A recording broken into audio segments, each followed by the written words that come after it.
What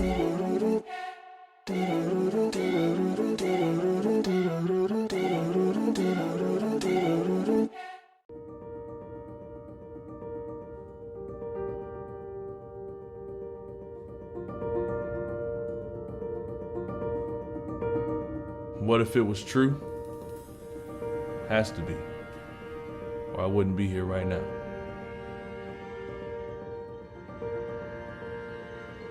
I remember when I was 5 and I was in the room with my brother and I started hearing like a bunch of yelling, a bunch of screaming. I heard my mom crying and I went out and I looked and I seen my dad literally on top of my mom, just punching her.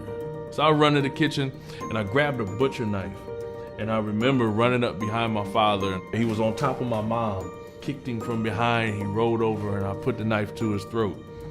And I remember telling him, you hit my mom again, I'm gonna kill you. Elementary school, fighting all of the time. I was suspended almost every other week. I knew my mom was like for real about what she believed because you could hear it. My mom was the perfect Christian and then my dad was the Christian on whenever. It was like night and day. She was in the hospital for 2 weeks straight. And for 2 weeks straight, I was in that hospital. And then in '93, I remember when she died and everything shifted completely. I stopped talking, I stopped dealing with people, got real angry. My dad, I guess he thought I was crazy.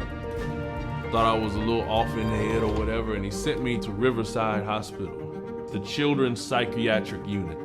I was getting food 3 times a day. And for the first time outside of my mother, outside of my big brother, I had friends. So for 6 months, I was at Riverside. My father came and picked me up and took me to a place called Hannah Neal. Hannah Neal was an adoption home.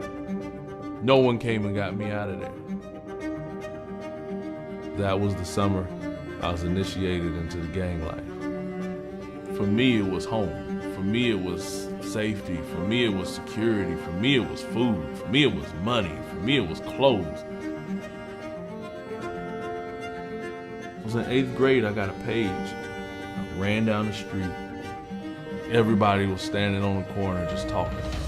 The guy who took me in, the guy who I honestly looked at like he was the greatest person in the world, that told me that he had a gun pulled on him and he was shot right here. There was like 4 different gangs all in Walnut Ridge's parking lot because my OG was shot. So that's when I just started fighting even more. By the time I was in 11th grade, I'd probably been in over 300 fights. And I remember talking to one of my uncles who worked with the police force. You just hit number 7 on the gang profile list. There was a nightclub called Flickers. I knew the DJ, I knew the owner. We were all friends. And I started recognizing faces all the way around. The DJ cut the music and he said, y'all ain't gonna jump nobody in here. Y'all could take this outside. Buick pulls up, they got the flag hanging on the antenna. The guy looked at me through the driver's window and he pops the trunk. The trunk goes up and his gun's hanging from the trunk. Next thing I remember, I'm waking up next to a trash can on the side of Kroger's. My sister came to church one day and she says, you know, I know y'all got rehearsal tonight, but I just want you to come to church with me. Pastor of the church, I promise you, out of 500-600 people who's in this church, I felt like I was the only person there.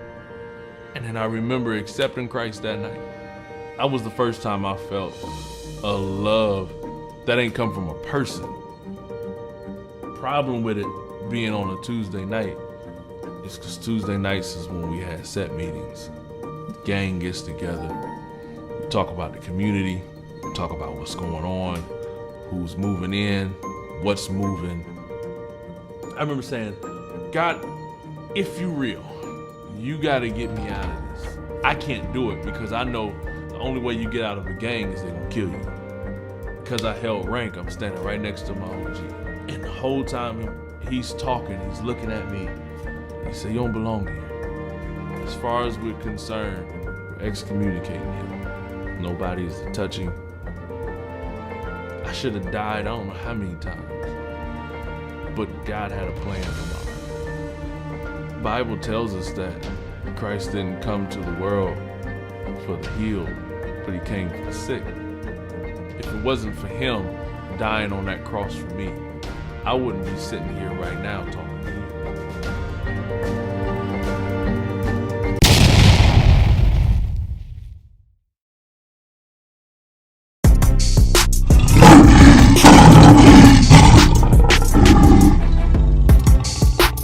Tune in to The Preacher's Corner, brought to you by In-House Productions with your host Pastor JT and Lady Fanita.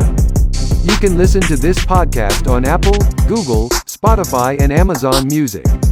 This is an in-house production.